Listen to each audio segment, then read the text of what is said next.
आज के ब्लॉग की शुरुआत करें मैं जंगल के राजा शेर से। यह शेर विचरण कर रहा है। यह दृश्य दिल्ली के चिड़ियाघर का है। यहाँ पर मैं आजकल दिल्ली में आया हूँ। शेर मेरी ही तरफ आ रहा है। स्वागत है दोस्तों, एक बार फिर से एक नए ब्लॉग के साथ। दिल्ली का चिड़ियाघर आपके सुप्रीम कोर्ट मेट्रो स्टेशन के पास में। आप सामान्यतः 10 से 5 बजे तक ऑफिस आवर्स में कभी भी जा सकते हैं, लेकिन मेरी आपको सजेशन ये है कि आप नॉन वर्किंग डे में जाएंगे तो यहाँ पर भीड़ कम रहेगी। कहने का मतलब है, अगर आपका परिवार के साथ जाने का प्लान है तो आप मंडे टू फ्राइडे जा सकते हैं। वीकेंड पर भी यहाँ पर काफ़ी भीड़ होती है। अभी हम मेन गेट से अंदर एंटर हो चुके हैं। काफ़ी लंबा चौड़ा कैंपस है। एज कंपेरिजन ऑफ जो मैंने देखा, नैनीताल चिड़ियाघर से काफ़ी बड़ा है और प्राणियों की संख्या भी काफ़ी ज़्यादा है। ये हमें बाघ दिखाई दे रहा है, ये भी स्वच्छंद विचरण कर रहा है। ये शुतुरमुर्ग है जो बहुत ही अच्छे लग रहे हैं। इंसान की तरह 2 पैरों से दौड़ती हैं, लेकिन काफ़ी तेज़ दौड़ती हैं। ये थोड़ा हल्का सा फॉग भी है तो उतनी अच्छी विजिबिलिटी नहीं आ पा रही है, फिर भी अच्छा लगता है प्राणियों के साथ ऐसे देखना। ये जैसा कि आप देख पाए, बाज पहले हमारे यहाँ हुआ करते गाँव में भी। बहुत बड़े बड़े बाज हैं। अलग अलग तरीके से हमें जानवर दिखे, जैसा कि आप देख पा रहे हैं। ये शायद चीता बैठा हुआ है। ये 3 होते हैं, एक होता है बाघ, एक होता है शेर, एक होता है चीता। इसके शरीर पे बिंदु नुमा संरचना होती है, जैसा कि आप देख पा रहे हैं। बुट्टे होते हैं, बूटे नुमा ये चीते हैं। एक चीता ऊपर बैठा है, एक ज़मीन में टहल रहा है। यह भी मांसाहारी जानवर होता है, हम सभी को पता है।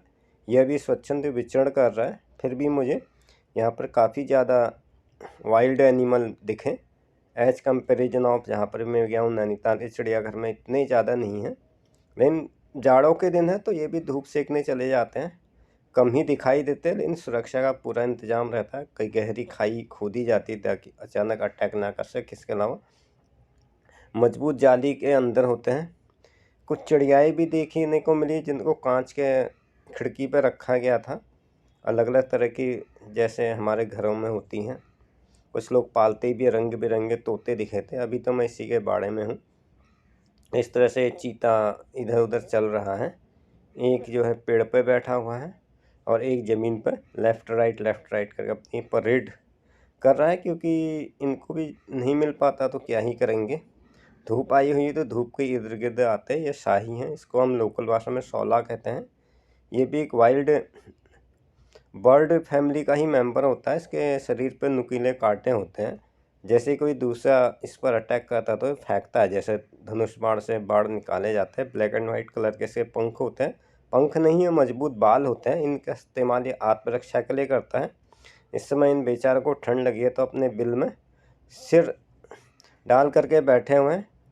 ये बाघ है। बाघ के शरीर पर जो धारियाँ होती हैं, ये भी अभी स्वच्छंद विचरण करते हुए हमने देखा अपने बाड़े के चौतरफा ही। इनको प्रॉपर तरीके से खाना भी दिया जाता है। इनके लिए कर्मचारी एक खिड़की जैसी छोड़ देते हैं मजबूत सीमेंट में, तो वहीं से इनको खाना दिया जाता है। ये मे भी शायद गिद्ध तो है या सारस है। गिद्ध नहीं है, सारस ही है, डक फैमिली का, क्योंकि इसकी चोंच लंबी है तो सारस कह सकते हैं। अलग अलग तरीके के हमें हिरन मिले। ये सफ़ेद रंग का हिरन है। बारहसिंगा भी है। ये बारहसिंगा ही है, सॉरी, बारहसिंगा है। ये आपस में लड़ते रहते हैं और इस तरीके से इनको भी दिया जाता है, लेकिन इंसान को चोट नहीं पहुंचाते हैं। कर्मचारी इनको प्रॉपर तरीके से, मैंने देखा कि पुआल या पराल दे रहे थे। ये बाज है, ये मांसाहारी होता है। इसकी चोंच की बनावट हुक की तरह होती है, जिससे ये अंतड़ी निकाल के खाता है। इनको ज़्यादातर मैंने देखा कि नॉनवेज वगैरह दिया जा रहा था। ये कर्मचारी इनको इनके नीचे से पराल या पुआल बिछा करके, इनके लिए गर्मी मिल जाती होगी तो इनके लिए प्रॉपर भोजन आदि की व्यवस्था की जाती है वहीं पर। और साथ में इनमें कंफर्ट फील करे तो इसमें घास भी बिछाई जाती है, क्योंकि इस मौसम में थोड़ा ठंडा है तो ज़मीन ठंडी रहती। कुछ जानवर हैं जो लोटपोट हो रहे हैं। ये भी हिरन ही हैं। ये हमने देखे यहाँ पर। सामने इनके लिए पानी की व्यवस्था भी की गई है। काफ़ी लंबा चौड़ा कैंपस है, साफ़ सफाई पूरी मिली यहाँ पर। ये गैंडा है। ये मूर्ति की तरह लग रहा है, as statue, but it is not statue, it is, जिस पर नाक में इसके सींग होता है और काफ़ी मोटी खाल होती है। इसको गैंडा कहा जाता है। कर्मचारी इसको खाना दे रहा है तो उसके बाड़े के पीछे एक खिड़की बना दी जाती है जिससे खाना खाते हैं। दूसरा उसको देख कर आ रहा है। मे भी शायद इनके खाना खाने का टाइम हो गया है। इस तरह से ये मैंने गैंडे को भी स्वच्छंद विचरण करते हुए देखा अपने बाड़े के ही अंदर, और इसमें जाली नहीं लगी थी बल्कि गहरी खाई बनाई गई थी ताकि अचानक अटैक न करे। फिर भी ये हार्मफुल होते हैं, इसलिए इनसे थोड़ी प्रॉपर डिस्टेंस से बनाकर ही इनका दर्शन करना चाहिए। ये इस तरीके से घूम रहा है ये भी यहाँ पर। ये गैंडा है, सफ़ेद रंग का गैंडा है। ये कुछ भूरे गैंडे होते हैं, कुछ सफ़ेद होते हैं। इस तरह से हम यहाँ से बाहर निकल जाते हैं तो हमें इस तरह से संरचना मिलती है काफ़ी। मैं आपको दिखाऊँ, अब यहाँ से एक गहरी खाई है, उसके बारे में जो भी जानवर है उसके बारे में विस्तृत विवरण पट्टिकाओं पर अंकित है, जिसमें उसकी सारी जानकारी दी गई, किसका मूल देश कहाँ का है और इसकी क्या प्रॉपर्टीज़ हैं, किस परिवार का सदस्य। पीकॉक है, हम सभी ने देखा है। ये हमारा राष्ट्रीय पक्षी मोर है, इससे सभी लोग परिचित हैं। भगवान कृष्ण भी इसके पंखों को अपने मुकुट में धारण किया करते थे। वैसे ये इंसान को नुकसान नहीं पहुंचाता, सांप का दुश्मन होता है, इसलिए इसके पंखों का आप घर पे भी रखते हैं तो घर पे आपके सांप आप नहीं आता। ये भारत का राष्ट्रीय पक्षी, इसके बारे में सभी लोग जानते हैं। नेशनल बर्ड इसको कहा जाता है, पीकॉक मोर। पंखों की बनावट काफ़ी है अच्छी होती है। अगर मोर नाचने लगे तो क्या ही कहना, लेकिन मुझे यहाँ पर कोई मोर नाचते हुए नहीं मिला।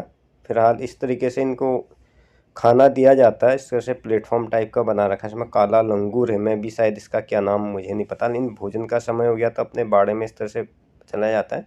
एक खिड़की जैसी दी जाती है जिससे अपना मुँह ये निकाल लेते हैं और इनको इस तरीके से एक भोजन प्रदान किया जाता है। एक दूसरा जानवर है जो अभी खा रहा है। अलग अलग तरीके से इनके भोजन आदि की व्यवस्था की जाती है और सीमेंट के मजबूत बाड़े इनको प्रोवाइड किए जाते हैं जिससे भोजन लेते हैं। तो अब हमारा बाहर निकलने का समय हो गया है, अभी मुझे यहाँ से पुराना किला भी जाना है, तो I cannot wait any longer now. पुराने किले परिसर और उसके आसपास के जो भी ऐतिहासिक बिल्डिंग है अपने अगले वीडियोज में कवर करूँगा। इस तरीके से हम अलग अलग जानवर यहाँ पर देखने को मिले, जैसा कि आप देख पा रहे हैं। कुछ इधर उधर घूम रहे, कुछ गिलहरियाँ भी मिली देखने के लिए। पूरा मैं आपको कैंपस का व्यू दिखा रहा हूँ, लेकिन ये काफ़ी वाइड एरिया है। यहाँ पर अगर आप कभी आते हैं तो आने का समय जाड़ों का ही होता है। उसके अलावा नज़दीक का metro station supreme court metro station होता है। देश के अन्य किसी भी भाग से आने के लिए आपको आसानी से ट्रेन मिल जाती है, बस के माध्यम से आने के लिए। यदि आप यूपी उत्तराखंड से आते हैं तो नज़दीक का बस अड्डा आनंद विहार बस अड्डा है। इसके अलावा पंजाब हरियाणा वगैरह से आने के लिए महाराणा प्रताप बस अड्डा है। नज़दीक का बस अड्डा सराय काले खां बस अड्डा है। देश के सभी मेट्रो सिटी से आप आ सकते हैं। इसके अलावा बस से, अथवा अगर आप विदेशी नागरिक है तो वायुयान से भी यहाँ पर आसानी से आया जा सकता है। लोकल का जो मेट्रो स्टेशन है सुप्रीम कोर्ट मेट्रो स्टेशन है। इसके अलावा अगर आप इन झंझटों में नहीं पड़ना चाहते तो सीधे आपको बस अड्डा या रेलवे स्टेशन से डायरेक्ट ऑटो कैब वगैरह सर्विस मिल जाती है। इसका अगर आप ऑनलाइन टिकट बुक करें तो ज़्यादा आसान होता है, क्योंकि उतनी देर आपको लाइन में खड़े होने की ज़रूरत नहीं होती। मैंने भी ऐसा ही किया था, ऑनलाइन टिकट बुक कर लिया था। अब हम निकल रहे, मिलते हैं अगले एपिसोड में। Thanks for stay tuned. Okay bye.